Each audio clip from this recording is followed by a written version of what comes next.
A paz e a graça, a paz e a graça do Senhor estejam conosco, com cada um de nós. Bom estarmos aqui juntos, essa manhã mais calma, né? Sem aquele sol forte. Quem está em casa, com certeza fez um bom café da manhã, está recolhido, com sua Bíblia aberta. Eu gostaria de meditar com todos vocês que estão aqui, um pouco na palavra do Senhor, dando continuidade no que está no livro de Efésios, no capítulo 4, a partir do versículo 17. Sempre falo isso, né? É um sentimento, assim, de privilégio, responsabilidade estar aqui. Sou grato a Deus por essa manhã, porque juntos, assim, não sozinho, mas todos nós podemos acompanhar a leitura bíblica, prepararmos o nosso coração e termos a certeza que o Senhor falará conosco. Você está com sua Bíblia aberta em Efésios, capítulo 4, a partir do versículo 17, diz assim: Assim eu lhes digo, e no Senhor insisto, que não vivam mais como gentios, que vivem na inutilidade dos seus pensamentos. Eles estão obscurecidos no entendimento e separados da vida de Deus por causa da ignorância em que estão, devido ao endurecimento do seu coração. Tendo perdido toda a sensibilidade, eles se entregaram à depravação, cometendo com avidez toda espécie de impureza. E para a gente encerrar o versículo 20, todavia, não foi isso que vocês aprenderam de Cristo. O Senhor nos abençoe com a sua palavra. A gente está estudando Efésios e a gente já percebeu que do capítulo 4 em diante, Paulo fala muito sobre vida prática, como que a gente usa toda a doutrina pregada nos primeiros 3 capítulos. E agora ele começa a falar sobre, algumas vezes, até aspectos morais, mas muito mais profundo nesses versículos. Paulo fala sobre a maneira de pensar. E eu não sou muito conhecedor da filosofia, acho que nem um pouco, mas a filosofia, por exemplo, ela fala sobre, quando fala sobre a modernidade de toda a humanidade, ela fala que o pensamento da humanidade ele mudou.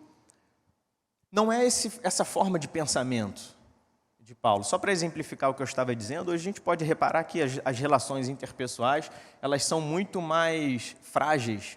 E antigamente valorizava-se muito isso. A humanidade valorizava muito mais isso. Paulo aqui não está falando sobre uma forma de pensar que muda com o tempo.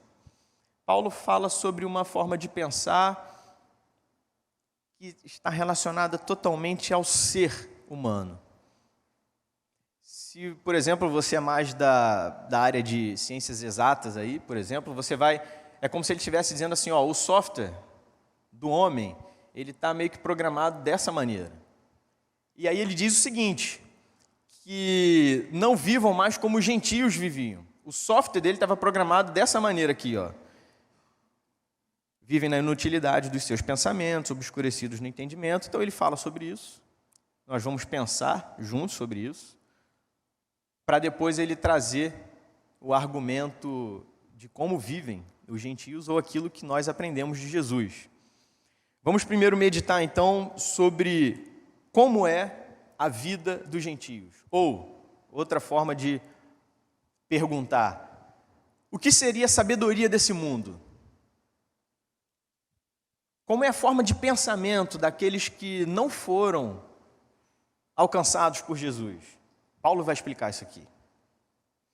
Primeiro ponto, ele vai dizer, vivem na inutilidade de seus pensamentos. Inutilidade de pensamento, outras versões podem dizer na vaidade de seus pensamentos.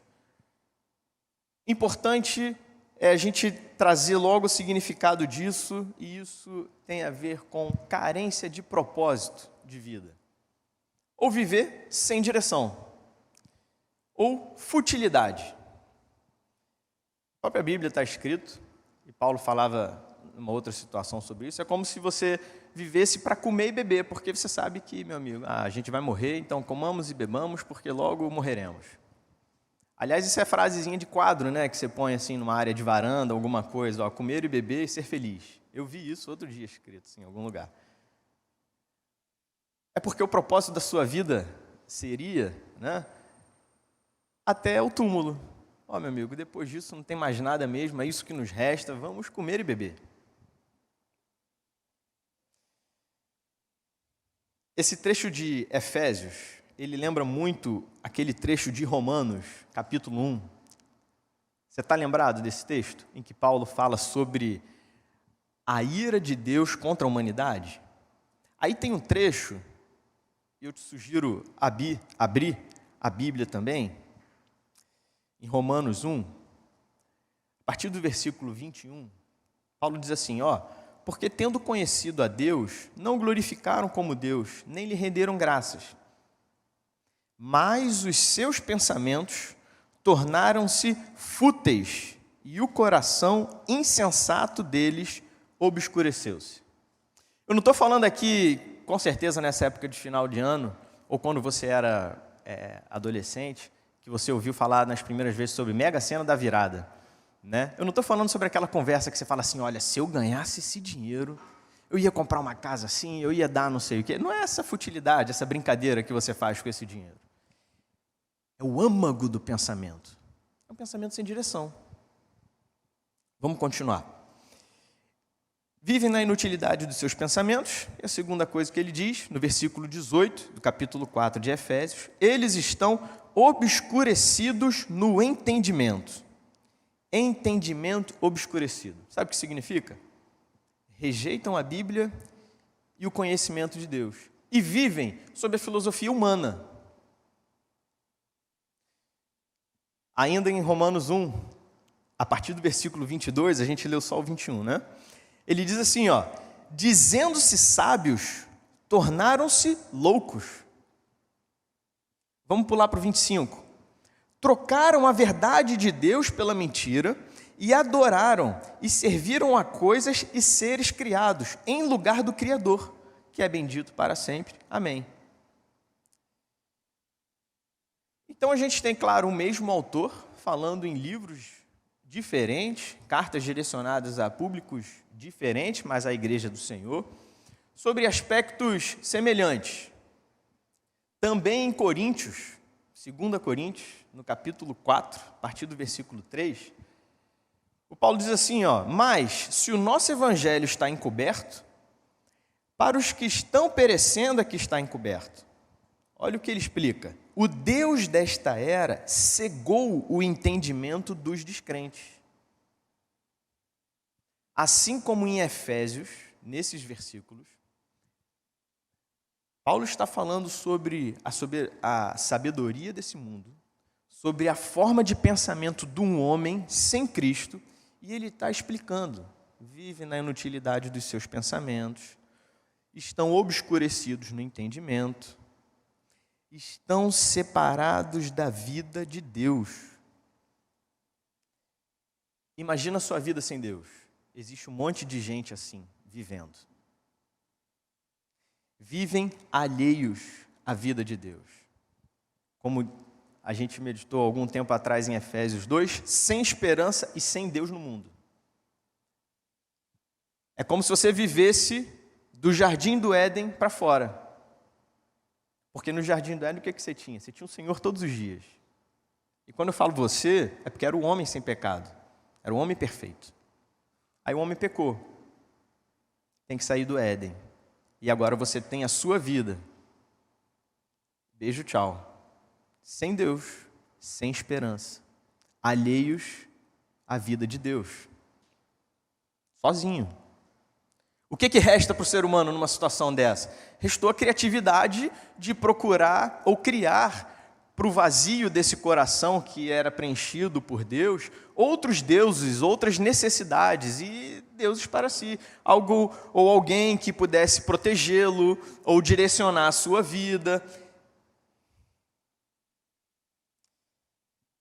por que isso tudo? Por que eles pensam assim? Por causa da ignorância em que estão, devido ao endurecimento do seu coração. Assim termina o versículo 18.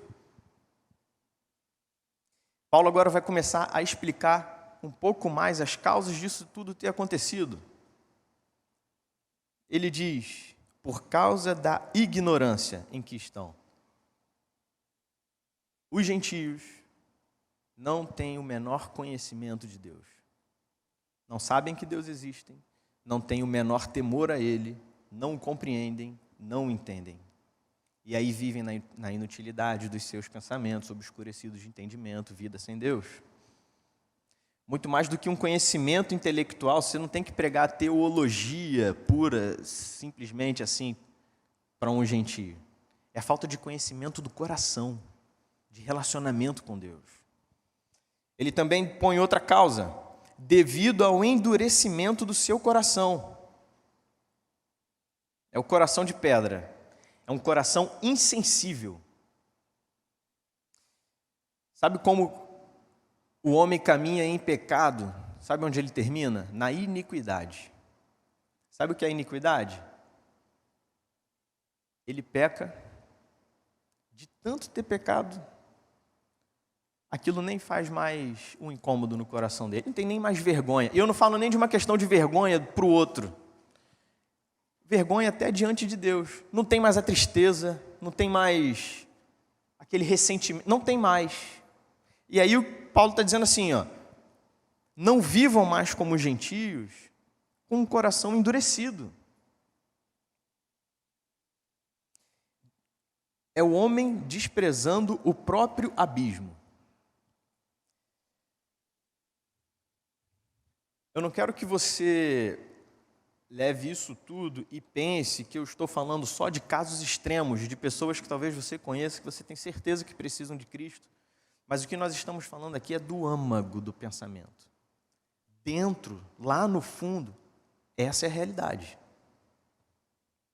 Vamos continuar. É total falta de temor a Deus. É um coração que não sente mais nada. E a partir do versículo 19, Paulo vai dizer as consequências disso. Olha, tendo perdido toda a sensibilidade, quais são as consequências? Eles se entregaram à depravação, cometendo com avidez toda espécie de impureza. Entregaram-se para a impureza. Na prática, é uma vida disposta a qualquer prazer, a qualquer coisa. Se eu tiver que passar por cima de alguém, eu passo, porque mais importante é o fim, é o meu objetivo final, é o meu prazer, é a minha satisfação. É uma disposição para prazeres desenfreados e até mesmo insensatos.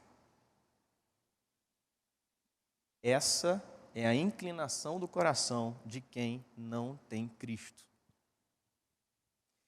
E aí Paulo está chamando a atenção dos crentes em Efésios, explicando o seguinte, olha, vocês não podem mais viver dessa maneira. Ele continua no 19 dizendo assim, ó, cometendo com avidez toda espécie de impureza. Agora volta em Romanos, no 1, no versículo 24, diz assim, ó, por isso Deus os entregou à impureza sexual, segundo os desejos pecaminosos do seu coração, para a degradação do seu corpo entre si. Veja, pesado, né? Que situação angustiante que a gente está. Cometer com avidez toda impureza é a satisfação dos próprios caprichos. É uma cobiça feroz. É uma ambição sem medida. Quer ganhar, quer ser mais, melhor, o prazer. É uma vida sem propósito. É a futilidade ou a inutilidade dos pensamentos. Querer ter mais que o necessário sempre. Bom, chegamos ao 19. Ainda bem.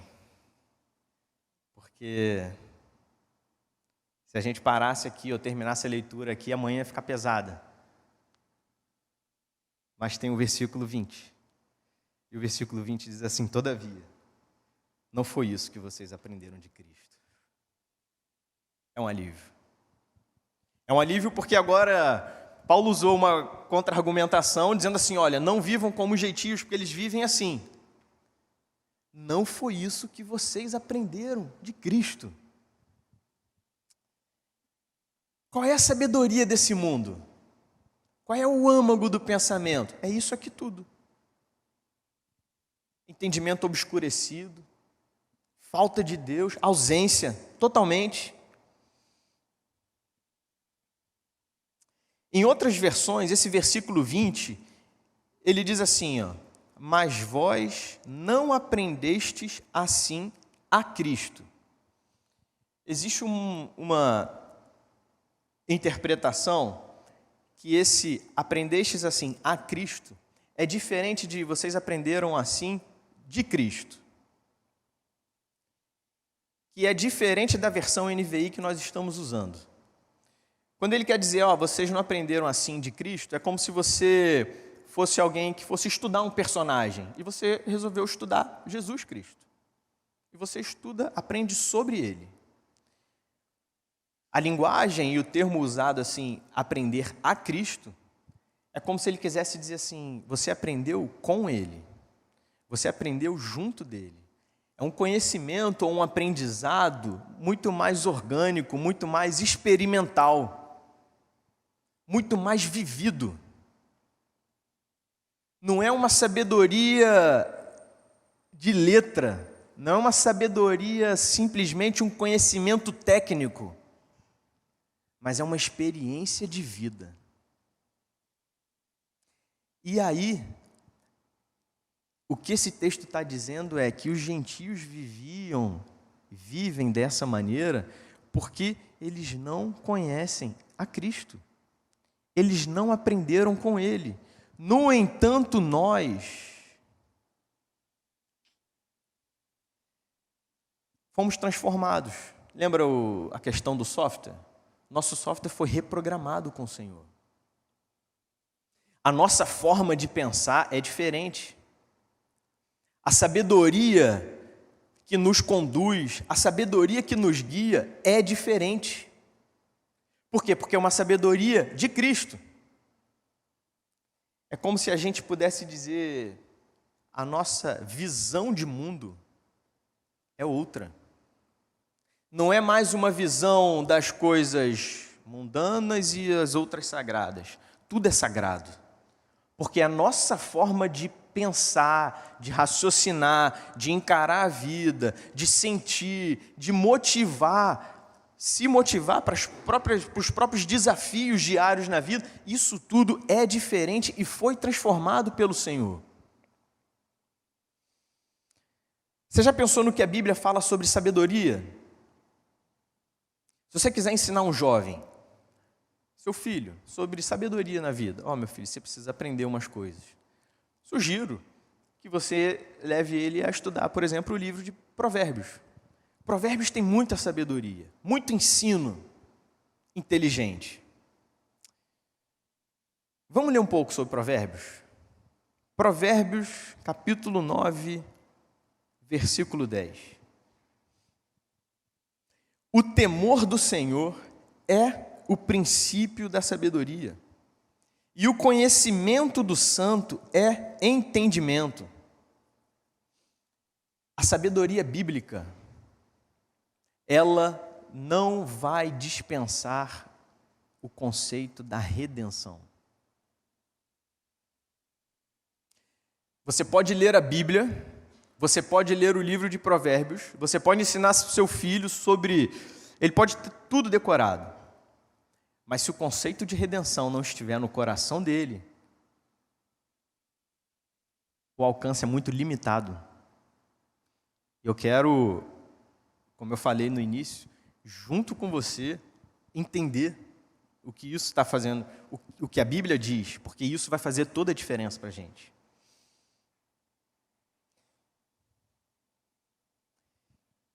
Em Provérbios, deixa eu ver se é esse aqui. Não.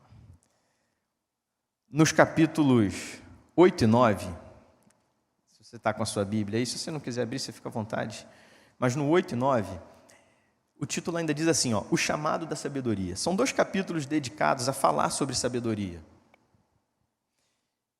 Eu vou ler alguns versículos saltados aqui do capítulo 8. 14. Meu é o conselho sensato, a mim pertencem o entendimento e o poder.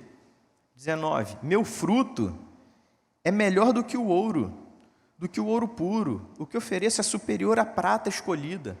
Ando pelo caminho da retidão, pelas veredas da justiça. Olha o 22, esse é super importante. O Senhor me criou, ou em outras versões, o Senhor me possuía como o princípio de seu caminho, antes das suas obras mais antigas. Fui formada desde a eternidade, desde o princípio, antes da terra existir. 27. Quando ele estabeleceu os céus, lá estava eu.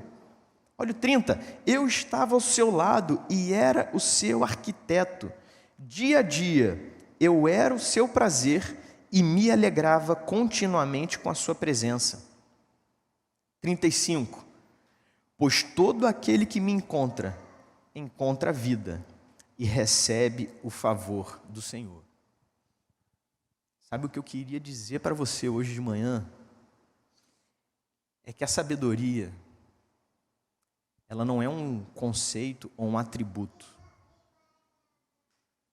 Deixa eu te fazer algumas perguntas. A quem pertence o entendimento e o poder? Quem estava com o Senhor desde o início, desde o princípio, na criação? Você lembra do capítulo 1 de João? No princípio era o Verbo, e o Verbo estava com Deus, e era Deus. Todas as coisas foram feitas por intermédio dele. Sem ele, nada do que existe teria sido feito. Provérbios 8:30, e me alegrava continuamente com a sua presença. Você lembra quando Mateus relata o batismo de Jesus? Que os céus se abrem e do alto se ouve uma voz que dizia: esse é o meu filho amado, em quem me alegro. Sabe o que eu queria dizer para você levar isso para a sua vida, para esse início de ano? Sabedoria é uma pessoa, e essa pessoa é Jesus. Você pode ler todos os livros possíveis. Você pode ler todo o provérbio possível. Você pode ter isso decorado no seu coração. Mas se você não entender que a sabedoria de Deus, ela vem junto com a redenção, você está limitado. O seu software não vai ser transformado. A sua forma de pensar não vai ser transformada. Por isso Paulo diz: não vivam mais como os gentios. Vocês não aprenderam isso de Cristo.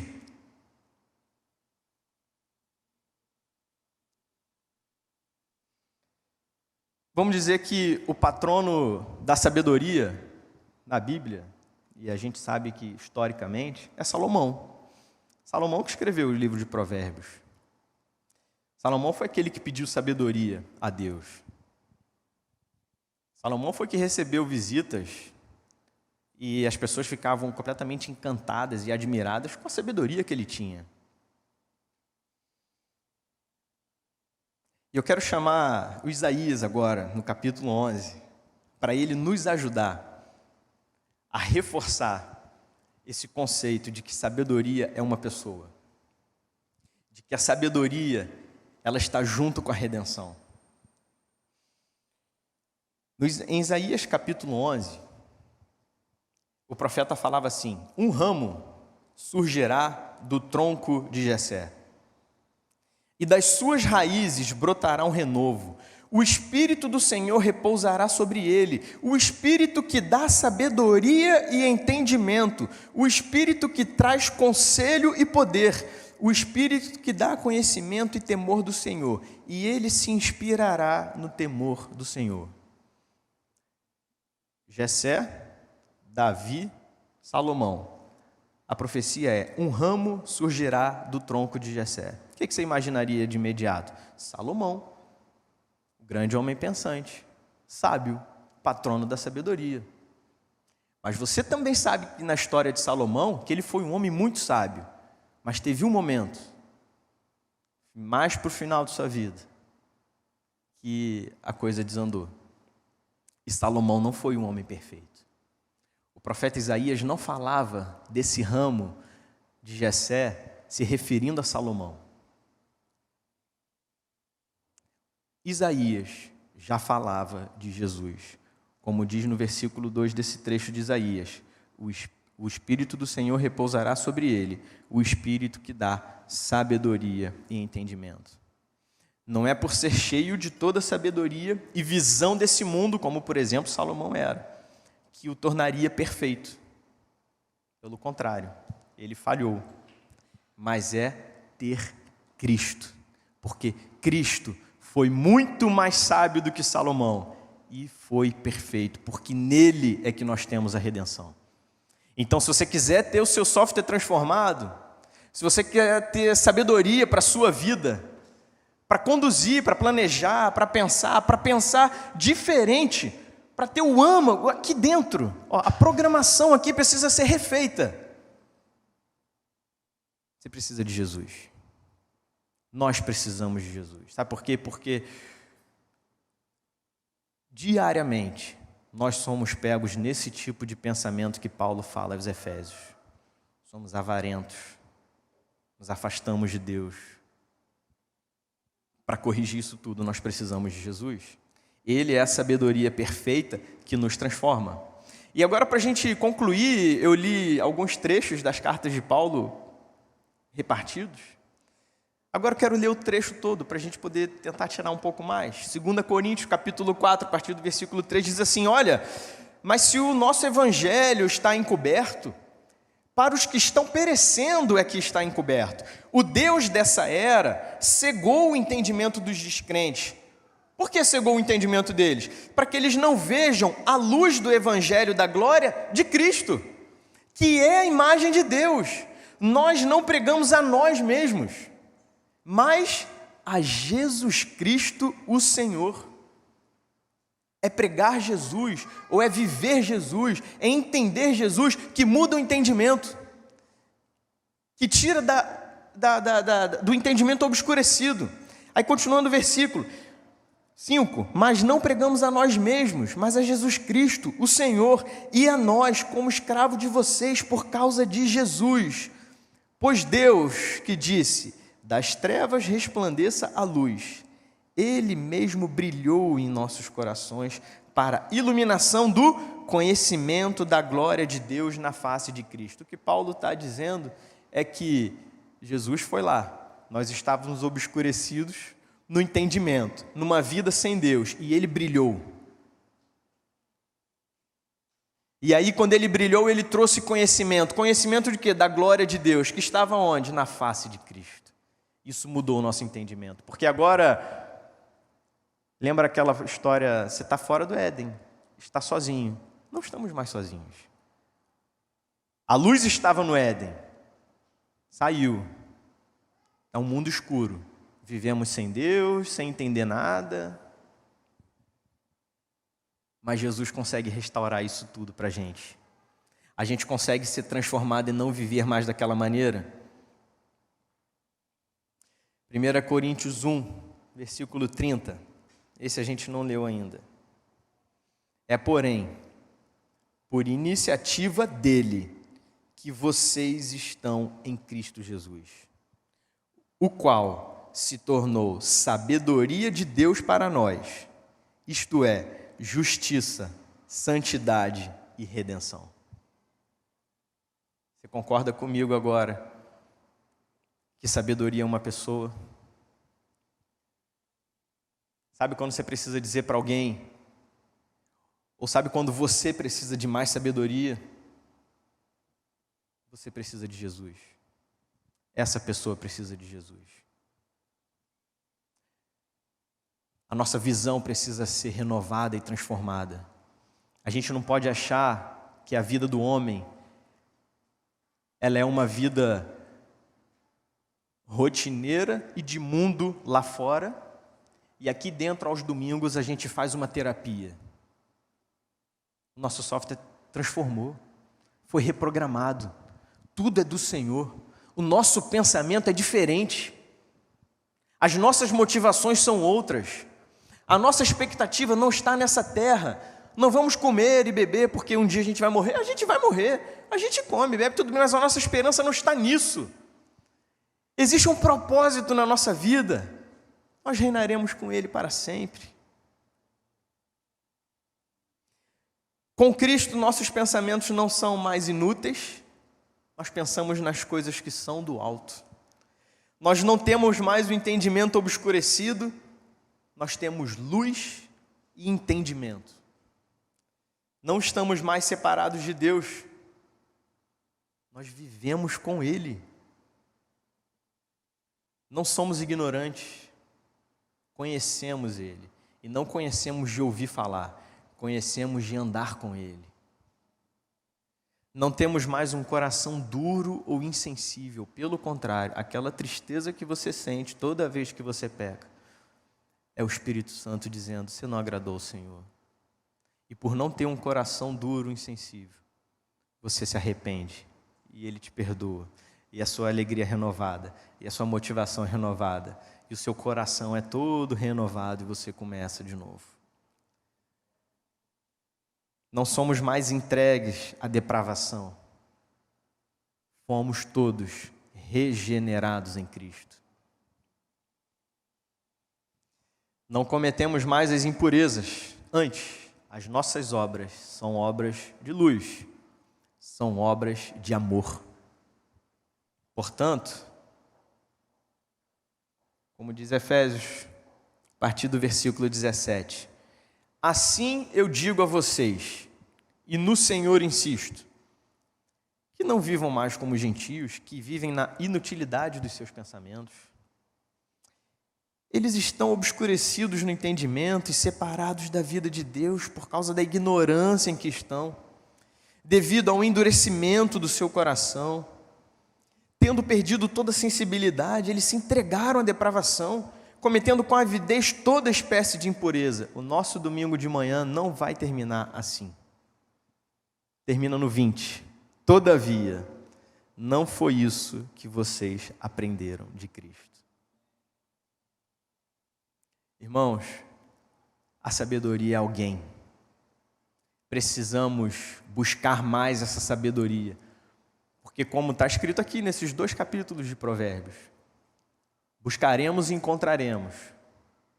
Precisamos ter a nossa mente, o nosso pensamento, o conjunto da nossa alma transformado. E essa transformação somente pelo Senhor Jesus. Tem uma história para a gente encerrar. Em Mateus no capítulo 12, a partir do 38, eu vou contar para você. Alguns fariseus e mestres chegaram a Jesus e falaram: mestre, a gente quer ver um sinal milagroso feito por ti. E ele respondeu: olha, uma geração perversa e adúltera pede um sinal milagroso, mas nenhum sinal será dado, exceto o sinal do profeta Jonas. Pois assim como Jonas esteve 3 dias e 3 noites no ventre de um grande peixe, assim o Filho do Homem ficará 3 dias e 3 noites no coração da terra. Os homens de Nínive se levantarão no juízo com esta geração e a condenarão, pois eles se arrependeram com a pregação de Jonas, e agora está aqui o que é maior que Jonas. Aí Jesus continua, eu quero usar esses últimos versículos para ilustrar o que nós falamos. A rainha do sul se levantará no juízo com esta geração e a condenará, pois ela veio dos confins da terra para ouvir a sabedoria de Salomão. E agora está aqui o que é maior que Salomão. Você lembra da história, está em Reis, que vem uma rainha de longe, rainha de Sabá. E ela ouviu tanto falar de Salomão, tanto de riqueza de sabedoria, que ela chega lá e passa dias com Salomão, ouvindo, aprendendo, perguntando, observando. Sabe a conclusão que ela chega? Olha, aquilo tudo que me diziam eu não acreditava. E é muito mais do que me diziam. Realmente o seu Deus é Senhor. A geração incrédula, ela é uma geração que não rejeita a sabedoria do homem, ela rejeita a sabedoria de Cristo. E o que Jesus está dizendo é que essa rainha se levantará no juízo com essa geração que nega, com essa geração que despreza Jesus, e a condenará, pois ela veio dos confins da terra para ouvir a sabedoria de Salomão. Mas Jesus afirma: agora está aqui o que é maior que Salomão. Porque Jesus não é um conceito, Jesus não é alguém que vai te fazer evoluir, Jesus é alguém que está aqui para te salvar. E a redenção é a grande sabedoria do Senhor para todos nós. Que nesse ano, e você mais jovem, quando você faz o seu planejamento, quando você traça os seus objetivos, que você procure sim ter mais conhecimento, que você procure estudar mais, que você procure entender mais a Bíblia, mas que você entenda que o que todo homem precisa, que toda mulher precisa, é redenção para a sua vida. Quando você precisar de sabedoria para as suas decisões, para a sua caminhada, aproxime-se de Jesus, porque a verdadeira sabedoria está nele. Quando você pensar assim, o que eu vou fazer da minha vida, porque eu já estou aqui com meus 15, 20, 30, 40, 50, 60. Pela inclinação do seu coração, você pensa como os gentios. Mas quando você tem Jesus, você não pensa mais como eles. Você foi totalmente transformado. Amém? Vamos orar? Senhor Deus e Pai, que a sabedoria do Teu Filho, ela cada vez mais cresça no nosso coração. Que ela cada vez mais produza frutos na nossa vida. Senhor, que tenhamos a consciência, Deus, que precisamos nos arrepender desse coração duro, insensível e pecaminoso. Que tenhamos, Senhor, como objetivo de vida, como alvo na nossa vida, estar mais perto de Cristo, sermos mais parecidos com Ele, sermos alcançados e transformados por Ele todos os dias. Senhor, não permita que a nossa vida seja uma vida sem Deus. Não permita, Senhor, que o nosso entendimento seja um entendimento obscurecido. No entanto, que a luz de Cristo, que a luz do Teu Evangelho entre no nosso coração, torne tudo novo. Que a nossa visão de mundo seja totalmente transformada e regenerada.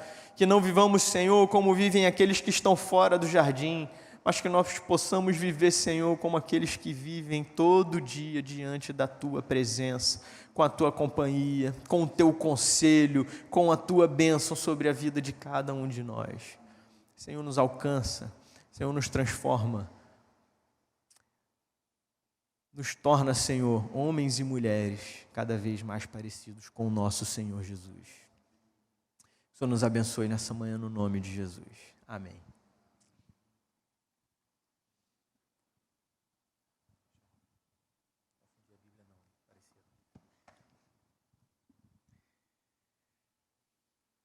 Irmãos, que alegria para o meu coração ouvir a mensagem de hoje, como ela foi entregue, e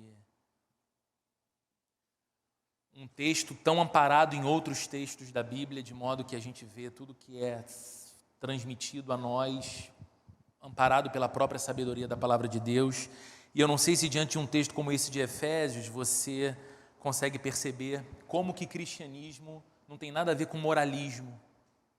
Porque você pode começar a ler as palavras de Paulo aqui e pensar, bem, a Bíblia está me pedindo aqui uma mudança, um esforço na minha mudança, na minha conduta moral. Afinal, Paulo está dizendo, não vivam dessa maneira, não sejam como aqueles, eles vivem na inutilidade do pensamento, eles vivem entregues a todo tipo de depravação.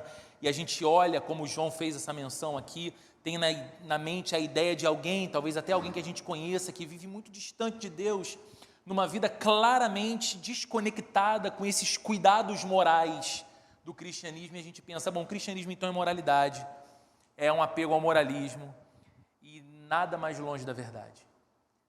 O cristianismo é a transformação do coração pela obra de Jesus Cristo, que é Senhor, que é Salvador e que é Ele próprio a sabedoria de Deus para a nossa vida. A vida muda, a conduta muda, as palavras mudam, o pensamento muda, as ações mudam, porque Cristo entrou e mudou tudo.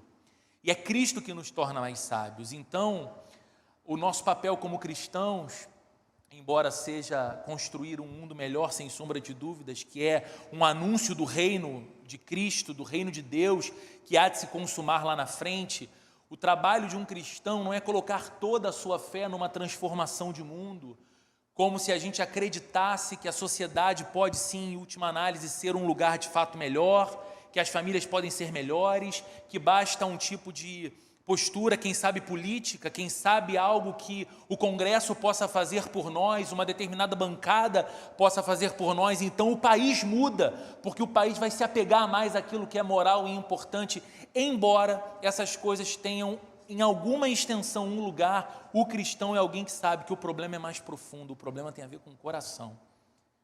Não é apenas um aperfeiçoamento que Jesus traz. Jesus não é apenas esse que você olha e fala, poxa, eu curti a sabedoria dele, eu acho que eu vou me aplicar ao que ele tem a dizer e vou começar a imitar isso na minha vida e as coisas vão começar a melhorar. Antes de melhorar, Jesus vem e mata você, mata a mim, ele acaba com aquela antiga vida que desprezava a Deus, que caminhava como os gentios caminhavam, e então ele nos dá uma nova vida. Por isso, tanto foi falado aqui que sabedoria tem a ver com redenção. Talvez você tenha ouvido essa mensagem e é alguém que busca para a sua própria vida sabedoria. Quem não quer ser mais sábio? Quem não quer ter mais entendimento? Quem não quer olhar para a vida, para o futuro, para a família, para os desafios e dizer, bem, eu preciso de mais claridade, mais luz, mais entendimento quanto ao que falar, quanto ao que fazer, como me posicionar, como governar a minha vida e aqueles que dela dependem.